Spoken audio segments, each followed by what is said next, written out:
నమస్కారం, నా పేరు వైష్ణవి. బీసీఎన్ న్యూస్ కి స్వాగతం. ముందుగా ముఖ్యాంశాలు. కోట మండలం నెల్లూరుపల్లి కొత్తపాలెం గ్రామంలో వేడుకగా జరిగిన శ్రీ సీతారాముల కళ్యాణ మహోత్సవం. ఉభయదాతలుగా ప్రవాస భారతీయులు రామిరెడ్డి, వెంకటరామిరెడ్డి కుటుంబ సభ్యులు.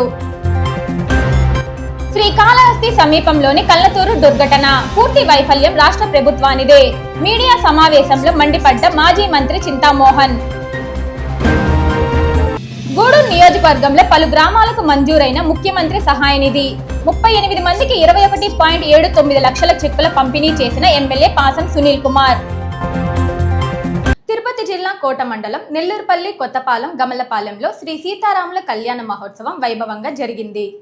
వాకాడు మండలం బాలరెడ్డిపాలెం గ్రామంలోని శ్రీ పట్టాభిరామాలయం కేంద్రంగా నిర్వహిస్తున్న శ్రీ సీతారామ ధార్మిక సేవా సంస్థ ఆధ్వర్యంలో ప్రతి నెల శ్రీవారి కళ్యాణ మహోత్సవం కార్యక్రమాన్ని నిర్వహిస్తున్న క్రమంలో నెల్లూరుపల్లి కొత్తపాలెం గ్రామంలో శ్రీ సీతారాముల కళ్యాణ మహోత్సవాన్ని వైభవోపేతంగా జరిపించారు.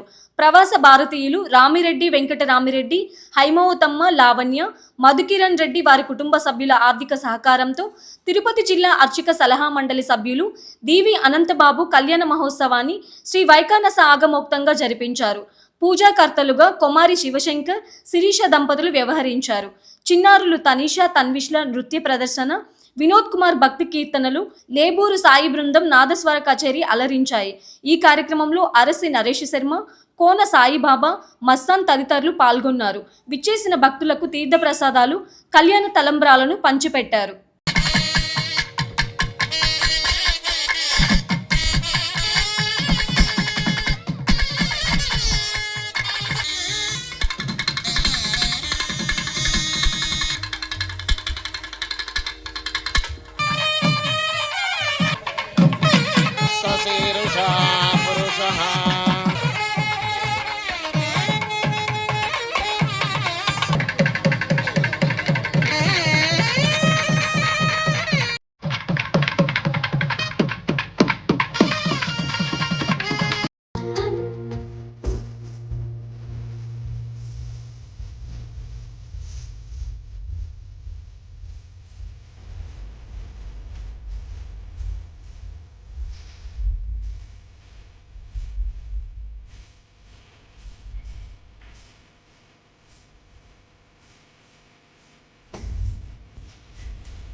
సుఖ శాంతులు సంపదలిడుగాక, నీ రాజ్యం ప్రేమ సుధామయముగాక.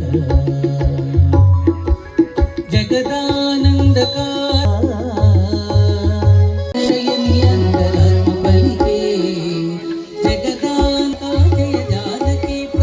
నిరుపమ గుణ సింధుర్నిత్య లక్ష్మీ సమేతో నికలన గమ వేద్యో నిస్తులో వెంకటేశ నిజ చరణ సమర్చాసక్త భక్తో గరక్షీ నివసత హృదయం మే.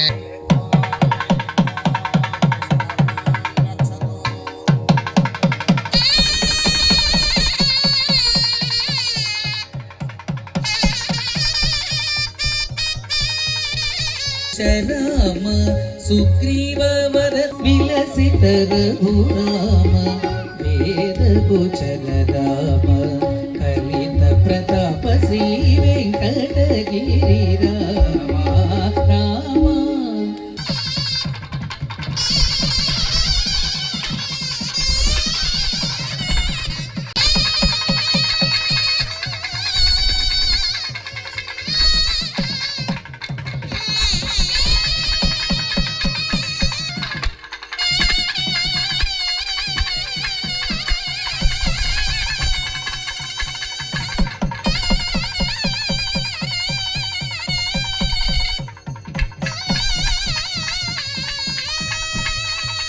వీని పెళ్లి కూతురు పిడికిట తలంబ్రాల పెళ్లి కూతురు.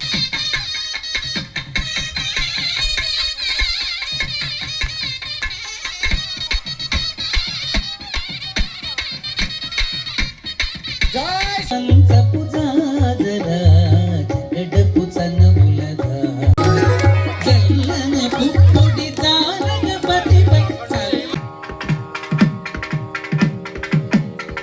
తిరుపతి జిల్లా వాకాడు మండలం బాలిరెడ్డిపాలెం గ్రామంలోని శ్రీ పట్టాభిరామాలయం కేంద్రంగా నడపబడుతున్న శ్రీ సీతారామ ధార్మిక సేవా సంస్థ ఆధ్వర్యంలో ఈరోజు నెల్లూరుపల్లి గమళ్లపాలెం గ్రామంలోని పోలేరమ్మ అమ్మవారి సన్నిధిలో కార్తీక మాస పర్వదినాలను పురస్కరించుకొని శ్రీ సీతారాముల కళ్యాణ మహోత్సవం చేయడానికి ఏర్పాట్లన్నీ పూర్తయి ఉన్నాయి.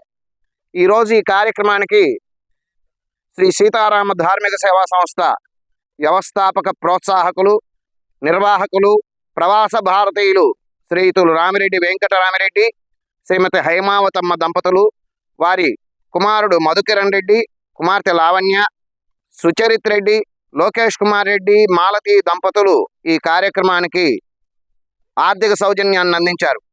శ్రీ సీతారామ ధార్మిక సేవా సంస్థ ఆధ్వర్యంలో ఈ కార్యక్రమాలన్నింటినీ నిరంతరంగా చిరంతరంగా జరుపుబడుతూ ఉన్నాయి. దంతాల పరిరక్షణ ప్రతి ఒక్కరి బాధ్యతని జన విజ్ఞాన వేదిక రాష్ట్ర నాయకులు Chanakya multi speciality hospital dental surgeon doctor Venugopal కోరారు. తిరుపతి జిల్లా కోట పట్టణంలోని APSEWRS జూనియర్ కళాశాలలో ఎంవి రావు ఫౌండేషన్ ఆధ్వర్యంలో స్వర్గీయ ముప్పవరపు వెంకటేశ్వరరావు ఆదిలక్ష్మి జ్ఞాపకార్థం దంత వైద్య శిబిరం నిర్వహించారు. ఈ కార్యక్రమాన్ని కళాశాల ప్రిన్సిపల్ AVL ప్రారంభించారు. చైతన్య మల్టీ స్పెషాలిటీ హాస్పిటల్ నిపుణులు doctor V Venugopal, doctor B Mohan Chandra 600 మంది విద్యార్థులకు అవగాహన కల్పించి పరీక్షలు చేశారు. పిప్పిపళ్ళు పీకి మందులు పంపిణీ చేశారు. డాక్టర్ వేణుగోపాల్ 18 సంవత్సరాలుగా ఫౌండేషన్తో సేవలు చేస్తున్నామని దంత సంరక్షణ మెలకువలు వివరించారు. ఎంవి రావు ఫౌండేషన్ సేవలను ప్రిన్సిపల్ AVLతో పాటు వైద్యులు అభినందించారు. ఫౌండేషన్ చైర్మన్ ముప్పవరపు లీలామోహన్ కృష్ణ వైద్యులకు, ప్రిన్సిపల్కు కృతజ్ఞతలు తెలిపారు. ఈ కార్యక్రమంలో కార్యదర్శి ఎం విజయలక్ష్మి, రిటైర్డ్ ప్రధానోపాధ్యాయులు కోట వెంకటాచలం,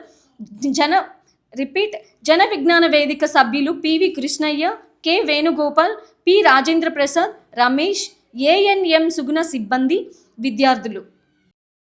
చాణక్య మల్టీ స్పెషాలిటీ వైద్య నిపుణులు, డెంటల్ సర్జన్ అయిన మా వేణుగోపాల్ గారికి, అదేవిధంగా చంద్ర గారికి,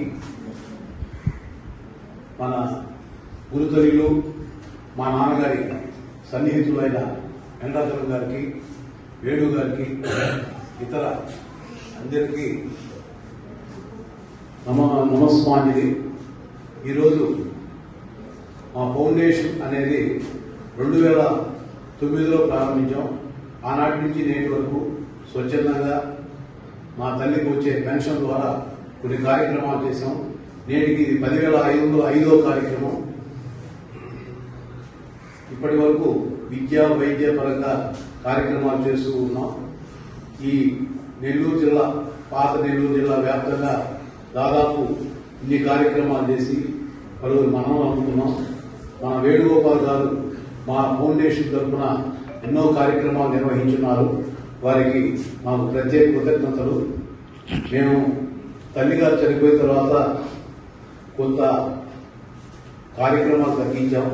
తిరిగి మళ్లీ ప్రారంభించాలనే ఉద్దేశంతో మన వేణుగోపాల్ గారిని అడగగానే ప్రత్యేకంగా ఒప్పుకొని ఈ గురుకుల పాఠశాలలో విద్యార్థులకి ఈ వైద్య శిబిరం, దంత వైద్య శిబిరం ఏర్పాటు చేయాలని అడగగానే ఆయన ఒప్పుకున్నందుకు ప్రత్యేక కృతజ్ఞతలు. ఇదే విధంగా మాకు సహకరిస్తారని కోరుకుంటూ 18వ వర్ధంతి సందర్భంగా, అంటే ఆయన చనిపోయి 18 సంవత్సరాలు అయింది. మేమంతా కలిసి పనిచేశాము. నేను టీచర్ రిటైర్ అయినాను. చాలా మంచివారు. యూనియన్లో అజాతశత్రు, ఆయనకు విరోధులంటూ ఎవరు లేరు. ప్రతి ఒక్కరితో ఏ సలహా అడిగినా ఆఫీస్ విషయాల కానుంచి ఎవరికి ఏది కావాలన్నా కూడా చేసి పెట్టినటువంటి మహనీయుడైన అటువంటి ఆయనకి వాళ్ళ కుమారుడు లీలామోహన్ గారు ఇటువంటి కార్యక్రమాలు జరిపిస్తూ ఆయన ఏం అనుకున్నారు క్లారిటీ కూడా లేదు మీకు. ఎంతమంది డాక్టర్లు అవ్వాలనుకుంటున్నారు? ఎంతమంది పోలీసులు అవ్వాలనుకుంటున్నారు? సో దానికే స్ట్రెంగ్త్ ఉన్నట్టుంది ఎక్కువ. లాయర్లు, రాజకీయ నాయకులు, దొంగలు అవ్వాలని ఎవరు అనుకోండి.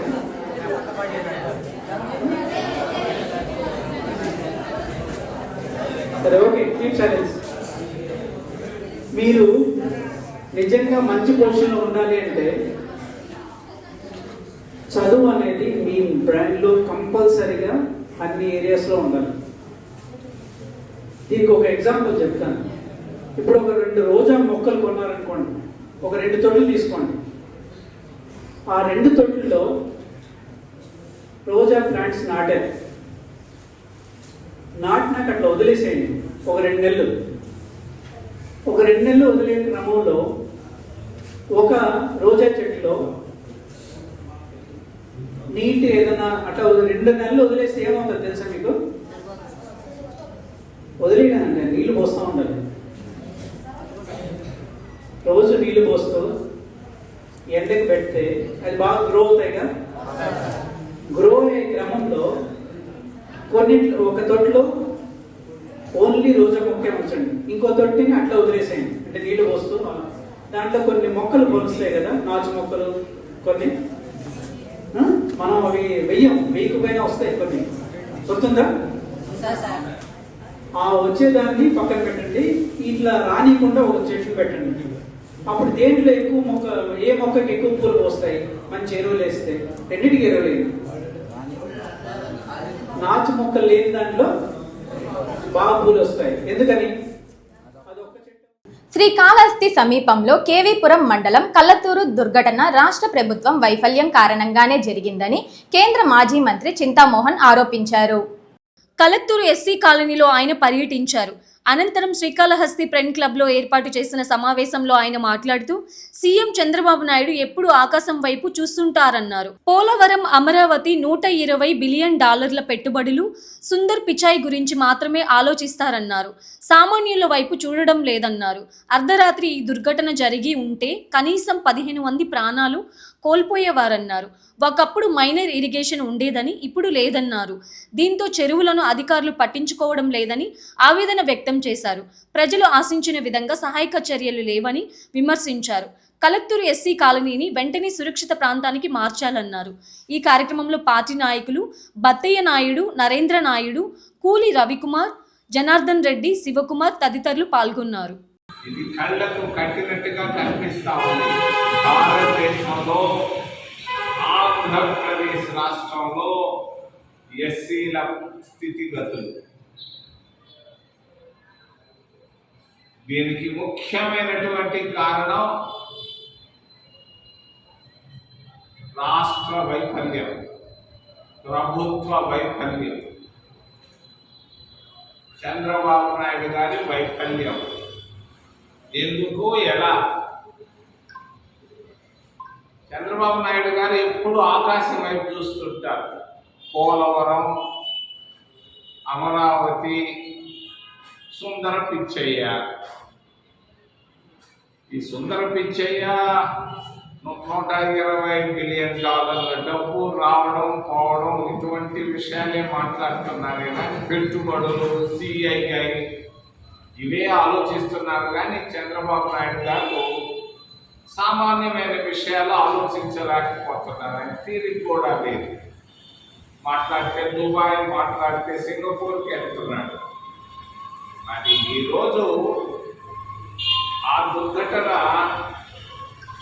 రాత్రి 12 గంటలకు జరిగి ఉంటే కనీసం 1500 మంది చనిపోయి ఉండేవాళ్ళు ఆ ఎస్సీ కాలనీలో. అదృష్టవశాత్తు ఆ దుర్ఘటన 7 గంటలు 10 గంటల మధ్యలో జరిగింది కాబట్టి వరద వస్తుందని తెలుసుకొని ఉన్నటువంటి ఆ చిన్న బిల్డింగ్లో పైకి ఎక్కారు. వరద వచ్చింది, 10 అడుగుల వరకు వచ్చింది. అదే రాత్రి వచ్చి ఉంటే ఎవరు బతుకుండేవాళ్ళు కాదు. భాగ్యం. దీనికి కేవలం రాష్ట్ర ప్రభుత్వం ఇక తప్ప వేరే వాళ్ళు. ఎందుకు రాష్ట్ర ప్రభుత్వం? ఒకప్పుడు మైనర్ ఇరిగేషన్ డిపార్ట్మెంట్ అనేది ఉండేది. మైనర్ ఇరిగేషన్ డిపార్ట్మెంట్ అంటూ లేదు ఇప్పుడు. ఆంధ్రప్రదేశ్ రాష్ట్రంలో ప్రతి మండలంలో 10 చెరువులు ఉన్నాయి, పెద్ద చెరువులు. దాదాపుగా కొన్ని వేల చెరువులు ఉన్నాయి ఆంధ్రప్రదేశ్ రాష్ట్రంలో. భారతదేశంలో ఉన్నటువంటి చెరువుల కంటే ఆంధ్రప్రదేశ్ రాష్ట్రంలో చెరువులు ఎక్కువ. ఈ చెరువులు మంచి చెడ్డలు పట్టించుకునేదానికి ఇంజనీర్లు ఈ రోజు లేదు. క్రితంలో కాంగ్రెస్ ప్రభుత్వం ఉన్నప్పుడు ఈ మైనర్ ఇరిగేషన్కు మరి బడ్జెట్లో కేటాయించేవాడు. ఆంధ్రప్రదేశ్ బడ్జెట్లో చిన్న చెరువులకు బడ్జెటే లేదు. వాటికి మరమ్మతులు చేసేదానికి లేదు, పూడికలు తీసేసేదానికి లేదు. వర్షపాతం వచ్చింది, మన తుఫాను వచ్చింది, వర్షం వచ్చింది, నీటి నుంచి వరద వచ్చింది, కొట్టుకొని వెళ్ళిపోయింది మొత్తం. కాబట్టి నేను ఇప్పటికైనా చంద్రబాబు నాయుడు గారికి పోలవరాల గురించి ఆ పక్కన పెట్టి మైనర్ ఇరిగేషన్ చెరువుల గురించి కొంచెం ఆలోచించవయా ఓ గౌరవ ముఖ్యమంత్రి గారు. మీరు ఎక్కడున్నారో, లండన్లో ఉన్నారో, విమానంలో ఉన్నారో, ఎక్కడున్నారో నాకైతే తెలీదు. వెంటనే రేపు రాబోయే బడ్జెట్లో మైనర్ ఇరిగేషన్కు బడ్జెట్ కేటాయించి చెరువులకు కూడా ప్రాధాన్యత ఇవ్వమని నేను రాష్ట్ర ప్రభుత్వాన్ని కోరుకుంటూ, మరి జిల్లా కలెక్టర్ వచ్చారంట, పోయారంట. పాపం మంచోడే, కానీ ఆయన చేసింది మేము ఆశించిన దానికంటే ఆయన చేసింది 5%. అదేదో వాళ్ళు వీళ్ళు వచ్చి ఇడ్లీ వడాయించి చట్నీ వేసిపోయారు. ఆడెవరో ఆ ఊరు ఈ ఊరు నుంచి శానిటేషన్ వర్కర్లు వచ్చి చిమ్ముతున్నారు, తుమ్ముతా ఉన్నారు. ఇది కాదు కావాల్సింది. భవిష్యత్తులో ఇటువంటి ప్రమాదాలు వచ్చే అవకాశం ఉంది. మరి ఇక్కడే కాదు, కలత్తూరే కాదు, రేపు పేరు దేశంలో రావచ్చు, లేకపోతే ఊరందూరులో రావచ్చు, మరి ఇంకెక్కడైనా రావచ్చు. మైనర్ ఇరిగేషన్ ప్రాజెక్టులకు కావలసినటువంటి బడ్జెట్ను వెంటనే కేటాయించాలని మైనర్ ఇరిగేషన్ ఇంజనీర్లు ఉండేవాళ్ళు ఒకప్పుడు కాళహస్తిలో. ఇప్పుడు ఎక్కడున్నారో వాళ్ళు తెలియదు. అందరూ పోలవరానికి పోయినట్టున్నారు. పెద్ద పెద్ద విషయాలు సుందర్ పిచ్చయ్య లేకుంటే గుగ్గులు ఇటువంటి పెద్ద పెద్ద సిఐ ఇటువంటి ఆలోచించకుండా ప్రాధాన్యత కలిగినటువంటి అంశాలు. ఈరోజు వాళ్ళకి తినేదానికి తిండి లేదు, కట్టుకునేదానికి బట్ట లేదు. ఇప్పటిదాకా రాష్ట్ర ప్రభుత్వం 0 ఇచ్చింది ఏమీ లేదు. ఇచ్చుంటే 1000 రూపాయలు 3000 రూపాయలు ఇచ్చి ఉండొచ్చు, ఇవ్వబోవచ్చు. అది కాదు కావాల్సింది. వాళ్ళకి శాశ్వత గృహ నిర్మాణం కావాలి. ఆ వరద ప్రాంతంలో ఉన్నటువంటి ఈ ఇళ్ళన్నింటినీ ప్రక్కనే సేఫ్గా ఉన్నటువంటి ప్రాంతంలో ఇళ్ళు కట్టించాలి. మేము కట్టించాము, నేనే కట్టించాను.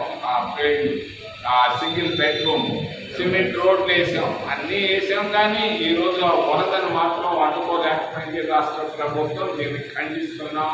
వెంటనే చర్యలు చేపట్టాలని జిల్లా కలెక్టర్ని, రాష్ట్ర ప్రభుత్వాన్ని, చంద్రబాబు నాయుడు ముఖ్యమంత్రి గారిని మేము తెలియజేస్తూ, కాంగ్రెస్ పార్టీ తరఫున, కాంగ్రెస్ పార్టీ ఎప్పుడు దళితుల పక్షాన ఉంటుంది, దళితుల శ్రేయస్సే మేము కోరుకుంటామని తెలియజేస్తూ, ఏదైనా ప్రశ్నలు ఉంటే అడగమని మిమ్మల్ని చేతులెత్తి ప్రార్థిస్తాం. గూడూరు నియోజకవర్గ పరిధిలోని 38 మందికి ముఖ్యమంత్రి సహాయ నిధి నుంచి 21.79 లక్షలు మంజూరయ్యాయి. ఆయా చెక్కులను ఎమ్మెల్యే డాక్టర్ పాసం సునీల్ కుమార్ చేతుల మీదుగా లబ్ధిదారులకు అందజేశారు. ఈ సందర్భంగా ఆయన మాట్లాడుతూ, ఎన్డీఏ ప్రభుత్వం అధికారంలోకి వచ్చిన తరువాత నియోజకవర్గ పరిధిలోని ఇప్పటి వరకు 3 కోట్ల వరకు సీఎం సహాయ నిధి చెక్కులను అందజేయడం జరిగిందన్నారు.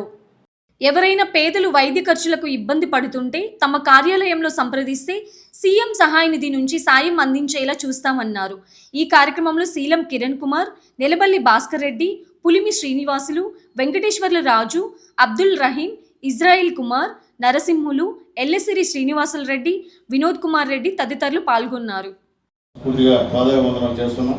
మళ్ళీ ఒక వారం తిరగకముందు మళ్ళీ మనకి ఇక్కడ గూడూరులో 38 మందికి సీఎంఆర్ఎఫ్ చెక్కులు ఈరోజు పంపిణీ చేస్తున్నాం. మొత్తం ఈరోజు 21,79,500 రూపాయలు పేద ప్రజలకి ఈ యొక్క చెక్కులు డిస్ట్రిబ్యూషన్ చేయమని చెప్పి మన ముఖ్యమంత్రి నారా చంద్రబాబు నాయుడు గారు చెప్పిన విషయాన్ని కూడా మీ అందరికీ గుర్తు చేస్తున్నా. ఇప్పుడు మొత్తం మీద మనం గెలిచినప్పటి నుంచి 16 నెలల్లో దాదాపు 396 మందికి చెక్కులు ఇవ్వడం జరిగింది మన కాన్స్టిట్యున్సీలో. అమౌంట్ వచ్చి 3,15,40,871 రూపాయలు ఇప్పుడు వరకు కూడా మనం పేదవాళ్ళకి ఇచ్చామని చెప్పి చెప్తున్నాం. ఎందుకంటే ఖచ్చితంగా గతంలో ఈ సౌకర్యం లేదు పేదవాడికి. గతంలో చంద్రబాబు నాయుడు గారు ఆ రోజు చనిపోతే 2 లక్షల రూపాయలు యజమానికి ఇచ్చేటువంటి చంద్రన్న బీమా ఉంది. దాన్ని కూడా గత గవర్నమెంట్ ఇచ్చేసిన విషయాన్ని కూడా ఒకసారి గుర్తు చేయాలి. ఎందుకు చెప్తున్నానంటే అర్థం చేసుకోండి. పోయినసారి కూడా దాదాపు నేను 8-9 కోట్ల రూపాయలు సీఎం రిలీఫ్ ఫండ్ తెచ్చి ఇచ్చాం అందరికీ. కానీ మర్చిపోయారు. అది మర్చిపోయి ఓట్లు దాదాపు 40,000 చిల్లర 42,000 చిల్లర మైనస్ ఇచ్చారు మాకు. అంటే మర్చిపోవడం అనేది నమ్మద్రోహం అది. ఎందువల్లంటే సీఎం గారి దగ్గర అన్ని డబ్బులు తీసుకొని రేపు చంద్రబాబు నాయుడు గారికి ఓటైపోతే అంతకన్నా నమ్మద్రోహం ఉండదని చెప్పి నేను తెలియజేస్తున్నా. ఎందుకంటే గత 5 సంవత్సరాల్లో మీకు ఏమైనా అర్థం అయిపోతే పేదవాడికి అందిందా? నేను పార్టీ పక్కన పెడుతున్నా, పార్టీ విషయం. పేదవాళ్ళకి ఈ విధంగా చెక్కులు గతంలో ఎక్కడ డిస్ట్రిబ్యూట్ చేశారా ఆలోచించండి. మేము పార్టీలకు అతీతంగా ఇస్తున్నాం. ఏ పార్టీ అనేది మాకు అవసరం లేదు. పేదవాడు ఎక్కడైనా సరే హాస్పిటల్కి వెళ్ళి ఈ యొక్క వైద్యం నిమిత్తం డబ్బులు ఖర్చు పెట్టుకుంటే దాంట్లో మినిమం 50-60% మేము బాబు గారిని మాట్లాడి ఈరోజు ఇచ్చేటువంటి కార్యక్రమం చేస్తున్నాం. అలాగే మీకు అందరికీ కూడా మా నాయకులు మళ్ళీ చెప్తున్నాను, మీకు తెలుగుదేశం పార్టీలో ఉన్నారు కాబట్టి మా నాయకులు చెప్పింది జరుగుతుంది. ఇక్కడ ఉండే వాళ్ళు వేరే పార్టీపై మేము చేసామని నమ్మద్దు ఎవరు కూడా. మీరు మీకు ఇచ్చిన చంద్రబాబు నాయుడు గారు, అది గుర్తుపెట్టుకోండి. ఇప్పుడు ఏమవుతుందంటే నేను ఇచ్చి సునీల్ కుమార్ ఇచ్చానని చెప్తా, నేను ఇలా చంద్రబాబు నాయుడు ఇచ్చాను. చంద్రబాబు నాయుడు గుర్తుపెట్టుకోవాలి, సునీల్ కుమార్ని కాదు. అదే చెప్తున్నాను మీ గ్రామాల్లో అందరూ కూడా. ఎందుకంటే కొంతమంది మేము ఇచ్చాం, మేము చెప్పింది తింటాం ఆయన అనేటువంటి కార్యక్రమానికి వస్తున్నారు. అది పద్ధతి కాదు. ఎందుకు ఇచ్చింది చంద్రబాబు నాయుడు గారు. తెలుగుదేశం పార్టీ ఎన్డీఏ గవర్నమెంట్ లేకపోతే మనకి చెక్కులు వచ్చే పరిస్థితి లేదు. ఎవరున్నా ఎంత పెద్ద హీరో ఉన్నా కేవలం మనకు సహాయం చేసింది నారా చంద్రబాబు నాయుడు గారి అనే విషయాన్ని మీరు అందరూ గుర్తుపెట్టుకోవాలని చెప్పి అందరికీ నేను తెలియజేస్తున్నా. అలాగే వేదిక నాయకులందరూ కూడా మళ్ళీ రిక్వెస్ట్ చేస్తున్నా, గ్రామాల్లో పార్టీలకు అతీతంగా ఎవరైతే పేదవాళ్ళు వైద్యం చేసుకుంటున్నారో వాళ్ళందరికీ కూడా మీ దగ్గరికి వస్తే ఖచ్చితంగా ఇక్కడికి పార్టీ ఆఫీస్కి తీసుకొచ్చి వాళ్ళకి సహాయం చేయండి. పుణ్యం మనకి. పార్టీలు పెట్టుకుంటే పుణ్యం భగవంతుడు. మనకి పుణ్యం ఏంటంటే పార్టీలకు అతీతంగా పేదవాడికి సహాయం చేస్తే పుణ్యం. 100 మంది ఏమైనా అనుకోని మనకు అనవసరం. ఈ కాన్స్టిట్యున్సీలో పేదవాడికి న్యాయం జరగాల్సిందే. దాంట్లో 2 మాట్లాడారు. ఎందుకంటే నేను వరకు తర్వాత నాకు తెలియదు, కానీ నేను వరకు మాత్రం పేదవాళ్ళ విషయంలో ఎక్కడ కూడా రాజీ సమస్య లేదని చెప్పి నేను తెలియజేస్తున్నా. గౌరవ నాయకులందరూ రిక్వెస్ట్ చేస్తున్నా, ఇక్కడ ఉంటే మీరు కూడా గ్రామాల్లో ప్రచారం చేసి వీలైనంత ఎక్కువ మనం సీఎం రిలీఫ్ ఫండ్లు ఈ ప్రపోజల్ తీసుకురావాల్సిందిగా లీడర్స్ అందరూ కూడా పేరున రిక్వెస్ట్ చేస్తున్నా. ఇది అంతకన్నా మనం చేసేది ఏం లేదు. చెప్తే వాళ్ళు గుర్తుపెట్టుకుంటారు. మనం అరే పలానా తెలుగుదేశం పార్టీ గవర్నమెంట్ పలానా సహాయంతో చంద్రబాబు మాకు ఇచ్చారు అనేటువంటి విషయం కూడా అందరికీ అర్థం కాదు. ఒకసారి మనం చెప్పలా, ఏ చెక్ తీసుకుని గమ్మని వెళ్ళిపోయారు. ఎందుకు ఎవరు ఇచ్చారు కూడా చెప్పే కథ కాదు. తీసుకున్న వాళ్ళు కూడా దాచిపెట్టుకున్నారు కొంతమంది. మనం చెక్కులు ఇచ్చే భయపడేదానికి బయట ఫోటో వేయాలన్నా భయపడ్డారు.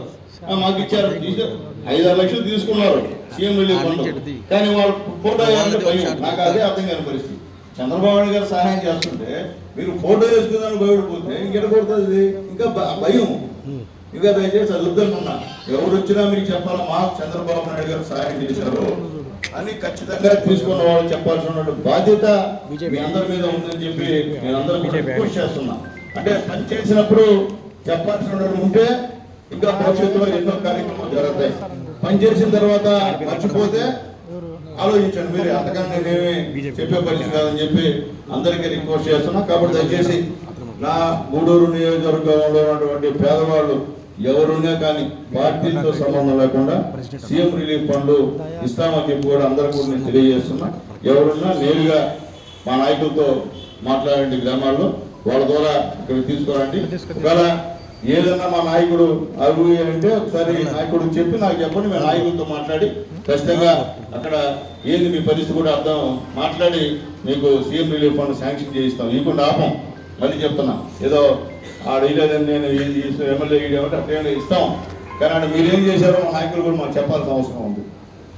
కాబట్టి ఆలోచించండి. మీరు పేదవాళ్ళు, మీకు మంచి గవర్నమెంట్ వస్తే మీరు అందరూ కూడా బాగుపడతారు. చెడ్డ గవర్నమెంట్ వస్తే పోయినసారి 5 సంవత్సరాలు ఏ విధంగా ఇబ్బంది పడ్డారో ఒకసారి అందరూ కూడా గుండెమించి చేసుకొని చెప్పండి. ఎన్ని ఇబ్బందులు పడ్డామో ఆలోచించుకోండి. భయంతో బతికిన ప్రశాంతంగా ఉంది ఆంధ్ర రాష్ట్రం. ఈరోజు ప్రశాంతంగా ఉంది. ఈరోజు చంద్రబాబు నాయుడు గారు, లోకేష్ బాబు గారు, పవన్ కళ్యాణ్ గారు ఎక్కడుంటే అక్కడ అభివృద్ధి కార్యక్రమాలు చేస్తున్నారు. ఫారెన్కి వెళ్తున్నారు, డబ్బులు తీసుకొస్తున్నారు. ఇక్కడ నిరుద్యోగ సమస్య తీర్చే కార్యక్రమం కూడా చేస్తున్నారు. మళ్ళీ మీకు తెలియజేస్తున్నా, 16,900 ఉద్యోగాలు కలుపు చేసిన ఏకైక మగాడు నారా లోకేష్ బాబు గారిని నేను తెలియజేస్తున్నా. గత 5 సంవత్సరాల్లో ఒక్క ఉద్యోగం కూడా కలుపు చేసే పరిస్థితి ఆ వైఎస్ఆర్సీపీ గవర్నమెంట్ లేదని చెప్పి నేను తెలియజేస్తాను. ఈరోజు ఏదో చెప్తున్నారు, ఏమంటే మాట్లాడుతున్నాను, 1 కోటి సంతకాలు, 22 కోట్ల సంతకాలు. దేనికి 1 కోటి సంతకాలు, 22 కోట్ల సంతకాలు? అర్థం కాని పరిస్థితి. మనం చెప్పాం, మా నాయకుడు చేశాడు. మీ నాయకుడు చెప్పాడు కానీ చేయలే. అదే ఈరోజు మీకు మాకు ఉన్నటువంటి తేడా అని చెప్పి మేము తెలియజేస్తున్నాం. మా తెలుగుదేశం పార్టీ నాయకులు అందరూ కూడా గ్రామ స్థాయి నుంచి మీకు అందుబాటులో ఉన్న వాళ్ళు వీళ్ళెవరు పెద్ద పెద్ద పరిస్థితి కదా. ఇక్కడ ఎవరు కోటేశ్వరులు లేవు, గుర్తు చూసుకొని ఒకసారి మళ్ళీ రిపీట్ చేస్తున్నాం. మీకు ఇక్కడ పైన ఉన్న వాళ్ళు ఎవరు కోటేశ్వరులు ఎవరు ఇక్కడ అందరూ కూడా మధ్యతరగతికి సంబంధించిన వాళ్ళు, పేదలకు సంబంధించిన వాళ్ళు. కాబట్టి మా నాయకులతో మీకు ఎక్కడ కూడా ఇబ్బంది లేదు. మీరు కూడా చంద్రబాబు నాయుడు ద్వారా చేసిన సహాయాన్ని మనసులో పెట్టుకొని మీరు మళ్ళీ మా ఎన్డీఏ గవర్నమెంట్కి సహాయం చేయాలంటే మొహమాటం లేదు. మేము సహాయం చేసాం, మా ఎన్డీఏ గవర్నమెంట్కి మీరు సహాయం చేయండి. మేము ఏమడతాం? 5 సంవత్సరాలు అడిగేది ఒకటే కదా, ఇంకేం అడుగుతాం మిమ్మల్ని? ఏమైనా చెప్పండి. 5 సంవత్సరాల గురించి ఒక ఓటు అడుగుతాం. ఇప్పుడు మీకు ఏం కావాలో మ్యాక్సిమం పేదవాడు సహాయం చేస్తున్నాం. కాబట్టి ఈరోజు ఎక్కడ కూడా పేదవాడు సుఖంగా ఆనందంగా ఉన్నాడు. ఈ ఆంధ్ర రాష్ట్రంలో పేదవాళ్ళంతా కూడా ప్రశాంతంగా ఉన్నారు. మా తల్లులు బిడ్డ వాళ్ళ ఖాతాలో బిడ్డలకు సంబంధించినటువంటి డబ్బులు పడతా ఉంటే ప్రశాంతంగా ఉన్నారు. ఎక్కడ కూడా బాధలు లేవు. కాబట్టి అలాగే రైతులు కూడా డబ్బులు ఇచ్చాము మేము. ఎక్కడ కూడా ఒక గీకుండా ఒకరు లేకుండా. ఈరోజు యూరియా బ్రహ్మాండంగా ఇస్తున్నారు మా వాళ్ళు. దాని ఏదో యూరియా రావట్లేదు ఇట్లా కొంతమంది దుష్ప్రచారం చేస్తున్నారు. ఎక్కడ రావట్లేదో మాకు చెప్పండి. మేము మీకు 10 నిమిషాలు యూరియా మీకు ఇచ్చేటువంటి కార్యక్రమాన్ని మా అధికారులు చేస్తారని చెప్పి మేము తెలియజేస్తున్నాం. అట్లాగే ఎక్కడ నెక్స్ట్ మంత్ కానీ అవతల నెల కానీ మళ్ళీ కొత్త ఫంక్షన్స్ వచ్చేటువంటి కార్యక్రమం కూడా ఉంటాయి. దాంట్లో కూడా నిజమైనటువంటి వాళ్ళు ఎవరున్నా మన వాళ్ళని వైఎస్ఆర్సీపీ గవర్నమెంట్ చాలా మందికి ఈ ఫంక్షన్ తీసేసింది.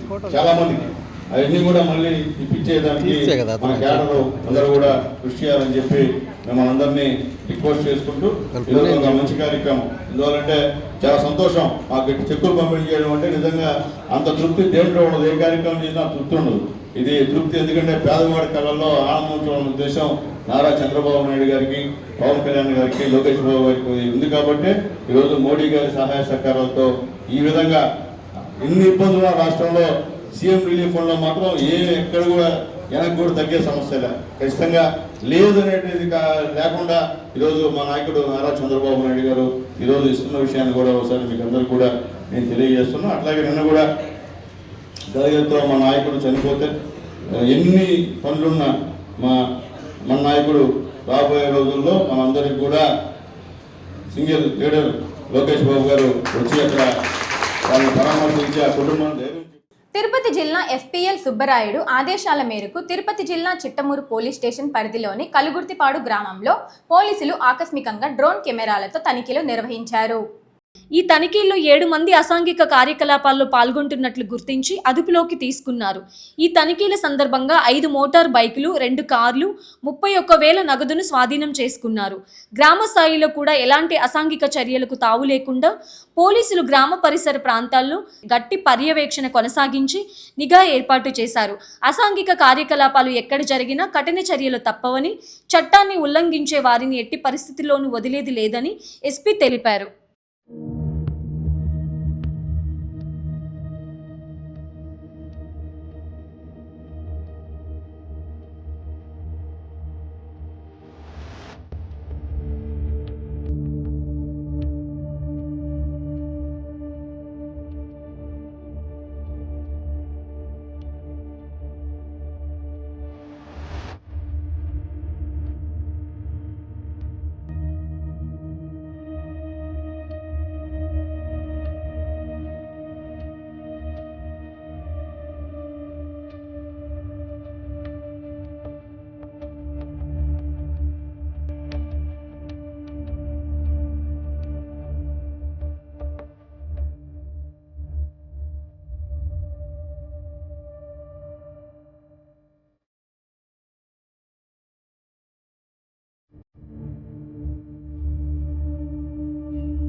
తిరుపతి జిల్లా నాయుడుపేట పట్టణంలోని ఏఎల్సీఎం మైదానంలో జరిగిన ప్రైవేట్ పాఠశాల వాహనాల తనిఖీల్లో భాగంగా DSP Chenchubabu, Naidupeta urban CI Bobby, rural CI Sangameswara Rao వాహనాల తనిఖీ చేశారు.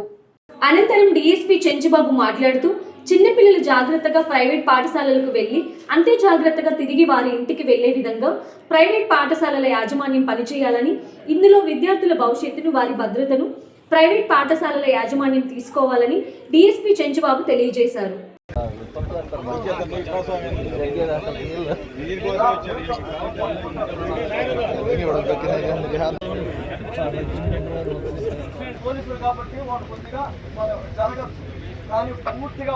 పైకి వెళ్ళిపోతూ ఉంటాం. ఇప్పుడు మామూలుగా ఏదైనా మనం ఒకవేళ ఏదైనా ఒక వీపు పాదయాత్ర జరిగేటప్పుడు లేకపోతే ఏదైనా పోయేటప్పుడు మనం ఇలా పట్టుకుంటూ పోతుంటే ఏమవుతుంది సార్, ఇలా చైన్ తోటి టచ్ అయ్యే అవకాశం ఉంది. వాళ్ళు లేని గొడవలు చేస్తుంటారు. కాబట్టి ఎప్పుడు ఈ లెవెల్లోనే ఉండాలి మనకి రోప్. అంతేగా దాన్ని ఇలా పైకి తీసుకెళ్ళిపోతే కానీ మనం వేరే ప్రమాదాలు ఏర్పడతాయి. మీరు మామూలుగా మీరు రోప్ చూసుకుని ఓపెన్ చేసుకొని ఇప్పుడు మీరు ఏదైతే ఏ పద్ధతి అయితే చెప్పారో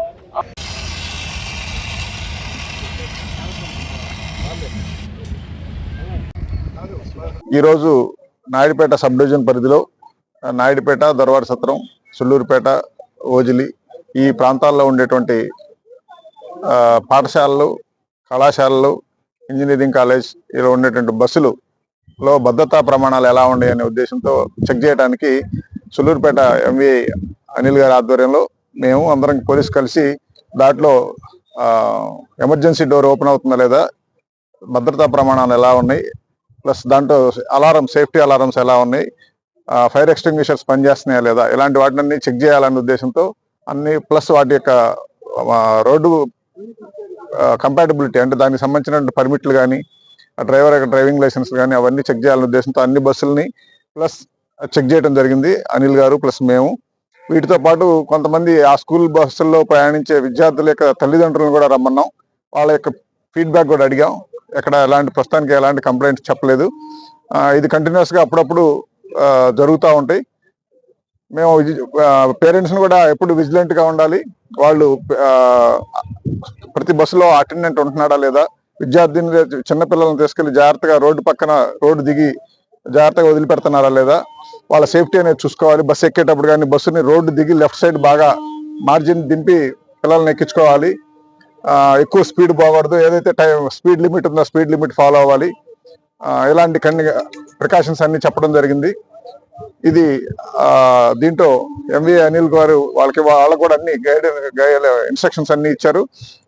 మేము విద్యా సంస్థలను కూడా కోరుతున్నాం, మీరు మీ విద్యా సంస్థ ప్లస్ స్కూల్ బస్సు యొక్క సేఫ్టీతో పాటు విద్యార్థులు వాళ్ళ సేఫ్టీ, వాళ్ళకి అప్పుడప్పుడు మాక్ డ్రిల్స్ లాంటివి కండక్ట్ చేయటం, పిల్లలు కూడా నేర్పించడం, ఎమర్జెన్సీ టైంలో ఎలా రెస్పాండ్ అవ్వాలనేది వాళ్ళు కూడా జరిపించాలని చూసాం. డ్రైవర్ తప్పనిసరిగా డ్రైవింగ్ లైసెన్స్ కలిగి ఉండేటట్టు, మారేటట్టయితే కొత్తగా డ్రైవింగ్ లైసెన్స్ ఉన్నవాడిని పెట్టేటట్టు, దానికి రెస్పాన్సిబిలిటీ స్కూల్ మేనేజ్మెంట్ లేదా కాలేజ్ మేనేజ్మెంట్ తీసుకోవాలి. దానికి పర్మిట్స్ అవన్నీ పర్మనెంట్గా ఉంటాయి. కానీ డ్రైవర్ ఎప్పుడైనా మారేటప్పుడు లైసెన్స్ లేని వాళ్ళని పెట్టడం కానీ జరిగితే కళాశాల యాజమాన్యం మీద చర్యలు తీసుకోవడం జరిగింది తప్పనిసరిగా. కాబట్టి అన్ని వాళ్ళు ఎప్పుడు ఫ్రీక్వెంట్గా రోడ్డు మీదకి వెళ్ళేటప్పుడు ఎలా బస్సుని రైట్ సైడ్ ఆపుకోవటం, వేగంగా పోకుండా ఉండటం, రోడ్డు నియమాలు ఏదైతే ఉండే వాటి తప్పనిసరిగా పాటించేటట్టుగా స్కూల్ యాజమాన్యం వాళ్ళ డ్రైవర్లకు తప్పనిసరిగా చెప్పాలి. ఎట్టి పరిస్థితుల్లో డ్రంకెన్ కండిషన్లో కానీ అలా మిస్బిహేవ్ చేసే వాళ్ళు ఉంటే తప్పనిసరిగా దాంట్లో స్కూల్ బస్సులో ఉండటం కానీ, డ్రైవింగ్ కానీ, అటెండెంట్గా కానీ ఉండనీయకుండా చూసుకోవాలి. దీనికి సంబంధించి అప్పుడప్పుడు సర్ప్రైజ్ చెక్కులు జరుగుతూ ఉంటాయి.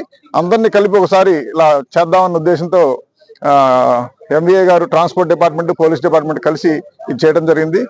దీంట్లో ఎప్పుడైనా ఇదే సందర్భం కాదు, ఎప్పుడైనా కానీ ప్రజలు కానీ, పిల్లల తల్లిదండ్రులు కానీ, ఏ కళాశాలల వాళ్ళు కానీ ఏదైనా ఇబ్బందులు ఉంటే ఎప్పుడైనా ఎంవీఏ గారికి కానీ, నాకు కానీ, మా ఇన్స్పెక్టర్ కానీ ఎవరికైనా ఫోన్ చేయొచ్చు. ఎలాంటి సొల్యూషన్ కావాలన్నా ఎప్పుడే అందుబాటులో ఉంటాం. తిరుపతి జిల్లా నాయుడుపేటలోని ఫ్లైఓవర్ బ్రిడ్జి కింద అనుమానాస్పద స్థితిలో ఉన్న వ్యక్తి మృతదేహాన్ని పోలీసులు గుర్తించారు. మృతుడు సత్యవేడు మండలం మదనపాలెం గ్రామానికి చెందిన నిడిగంటి చంద్రశేఖర్ 47 సంవత్సరాలుగా గుర్తించారు. మృతుడి లోపల శరీర భాగాలలో రక్తగాయాలు ఉన్నట్లుగా తెలుస్తుంది. చంద్రశేఖర్ మృతదేహాన్ని పోస్టుమార్టం నిమిత్తం నాయుడుపేట ప్రభుత్వ వైద్యశాలకు తరలించారు. ఘటనపై పోలీసులు కేసు నమోదు చేసుకుని దర్యాప్తు చేస్తున్నామని తెలిపారు.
ఫోటో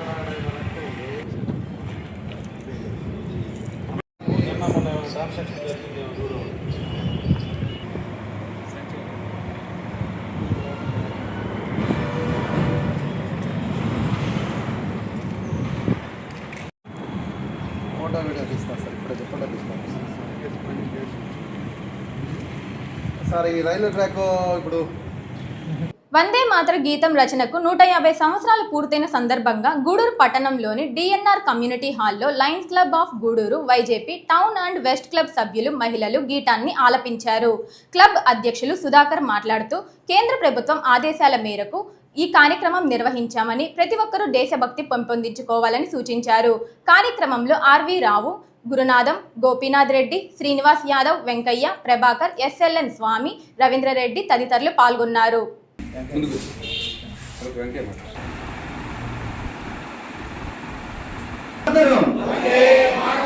వందే మాతరం, జై హింద్, జై హింద్, జై హింద్, జై భారత్.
క్లబ్ సభ్యులకు నా ప్రత్యేక ధన్యవాదాలు.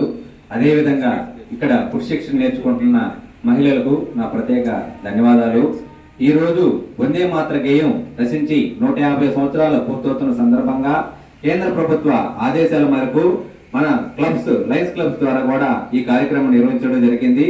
ఈ కార్యక్రమానికి మనకి విచ్చేసి జయప్రదం చేసిన ప్రతి ఒక్క సభ్యునికి, భారత పౌరులందరికీ కూడా దేశం తరపున, నా తరపున ప్రత్యేక ధన్యవాదాలు తెలుపుకుంటూ, కార్యవర్గం అంతా కూడా ఈ యొక్క డిఎన్ఆర్ కమిటీ హాల్ నందు మన నిత్యము చేసే కుటుంబ శిక్షణ కార్యక్రమం చేసే మహిళల ద్వారా ఈరోజు మన కేంద్ర ప్రభుత్వం ఆదేశాల మేరకు మనం వందే మాతరం ఆ గీతాన్ని మనం 150 సంవత్సరాలు ఈ రోజుకు పూర్తి చేసుకున్న సందర్భంగా ఈరోజు కేంద్రం ఆదేశాల మేరకు ఈరోజు ఉదయం 10 గంటలకి టిఎన్ఆర్ కమిటీ హాల్లో మా లయన్స్ మిత్రులు మరియు టైలరింగ్ శిక్షణ పొందుతున్న మహిళలు మరియు మా సభ్యులందరూ కూడా ఈ యొక్క కార్యక్రమాన్ని విజయవంతం చేశారు. ప్రతి ఒక్కరికి, ఈ కార్యక్రమానికి విచ్చేసిన ప్రతి ఒక్కరికి పేరు పేరున ధన్యవాదాలు తెలియజేస్తూ, వైజేపీ లయన్స్ క్లబ్ మరియు టౌన్ క్లబ్ మరియు వెస్ట్ క్లబ్లకి, lions club of Gudur YJP మరియు ఈ సభ్యుల ప్రెసిడెంట్స్కి, మరియు మా యొక్క lions club VDG 2 governor RV Rao గారికి, మరియు కుట్టు శిక్షణ నేర్పిస్తున్నటువంటి కావేరి గారికి మరియు సభ్యులకి అందరికి కూడా పేరు పేరున ఈరోజు ఈ వందే మాతర గీతాన్ని ఆలపించడానికి మనకు ఒకే ఒక ఏకైక కులం, మనం భారతీయులం. వందే మాతరం అనే గీతాన్ని కుల మతాలకి అతీతంగా అందరూ ఒక్కటిగా జీవించడానికి దీన్ని రచించినటువంటి ఆ మహనీయులకి ఒక్కసారి మన యొక్క కేంద్ర ప్రభుత్వ ఆదేశాల మేరకు ఈరోజు నవంబర్ 7వ తారీఖున 10 గంటలకి ఈ వందే మాతర గీతాన్ని ఆలపించి మా లయన్స్ క్లబ్ తరఫున ఇలాంటి లైన్ నిజాన్ని చాటుకుంటూ ఈ వందే భారతదేశానికి గర్వకారణంగా నిలుస్తుందని చెప్పేసి నేను కోరుకుంటూ, ఈ కార్యక్రమానికి విచ్చేసిన ప్రతి ఒక్కరికి, సభ్యులకి అందరికి కూడా పేరు పేరున ధన్యవాదాలు తెలియజేస్తున్నాను. రాంపూర్ మండల కేంద్రంలోని పోలీస్ స్టేషన్లో వందే మాతర గీతం ఆలాపన కార్యక్రమం నిర్వహించారు. ఈ సందర్భంగా వందే మాతర గీతం ఆలపించి 150 సంవత్సరాలు గడుస్తున్న సందర్భంగా సామూహిక వందే మాతరం గీతం ఆలపించారు. పోలీస్ స్టేషన్ నందు రాపూర్ ఎస్ఐ వెంకట రాజేష్ మాట్లాడుతూ యువత దేశభక్తిని పెంపొందించుకోవాలని, దేశాల రక్షణ కోసం ముందుకు సాగాలని పిలుపునిచ్చారు. భారత స్వతంత్ర ఉద్యమంలో ప్రజలను ఏకతాటి పైకి తీసుకురావడంలో, వారిలో దేశభక్తిని నింపడంలో గొప్ప పాత్ర అని కొనియాడారు. ఈ కార్యక్రమం విద్యార్థులు, అధ్యాపకులు, ప్రభుత్వ జూనియర్ కళాశాల సిబ్బంది పాల్గొన్నారు. ఈ యొక్క బ్రిడ్జ్ యొక్క భావం చాలా ఎవరు రాశారో అందరూ తెలుసు. ఎవరు రాశారు ఐడియా ఉందా? చెప్పండి.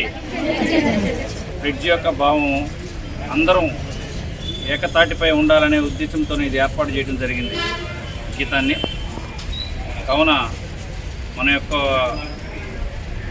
జాతీయ పౌరులు ఎవరున్నా మన పౌరులందరూ కలిసిమెలిసి ఒకే తాటిపై ఉండాలని, దేశాన్ని రక్షించే భాగంలో ప్రతి ఒక్కళ్ళు ముందుకు రావాలని, ఏదైనా సందర్భంలో ఒకే విధంగా అంటే ఒకటే ఆలోచనతో ముందుకు పోవాలని తెలియజేయడం జరుగుతూ ఉంటుంది. కావున ప్రతి ఒక్కళ్ళు ఎవ్రీ మార్నింగ్ మనం స్కూల్స్లో, కాలేజెస్లో కానీ ఈ ప్లెడ్జ్ చేయడం జరుగుతుంది. ముఖ్యంగా మనకి ఈ ప్లెడ్జ్ మనం 50 years జరుపుకోవడం కూడా చాలా హ్యాపీగా ఉంది. ఈ రాపూర్ మండలంలో మన civic college students, staff and NSS and my self మా స్టాఫ్తో కూడా చేయడం చాలా హ్యాపీగా ఉంది. ఈ అవకాశాన్ని ఇచ్చిన మీ అందరికీ ధన్యవాదాలు తెలుపుకుంటున్నాను. Thank you. వార్తలు ముగించే ముందు ముఖ్యాంశాలు మరోసారి. కోట మండలం నెల్లూరుపల్లి కొత్తపాలెం గ్రామంలో వేడుకగా జరిగిన శ్రీ సీతారాముల కళ్యాణ మహోత్సవం. ఉభయదాతలుగా ప్రవాస భారతీయులు రామిరెడ్డి, వెంకటరామిరెడ్డి కుటుంబ సభ్యులు. శ్రీకాళహస్తి సమీపంలోని కల్లతూరు దుర్ఘటన, పూర్తి వైఫల్యం రాష్ట్ర ప్రభుత్వానిదే. మీడియా సమావేశంలో మండిపడ్డ మాజీ మంత్రి చింతామోహన్. గూడూరు నియోజకవర్గంలో పలు గ్రామాలకు మంజూరైన ముఖ్యమంత్రి సహాయ నిధి. 38 మందికి 21.79 లక్షల చెక్కుల పంపిణీ చేసిన ఎమ్మెల్యే పాసం సునీల్ కుమార్. ఈ వార్తలు ఇంతటితో సమాప్తం. తిరిగి ప్రసారమయ్యే BCN న్యూస్ లో మళ్ళీ కలుసుకుందాం. అంతవరకు సెలవు. నమస్కారం.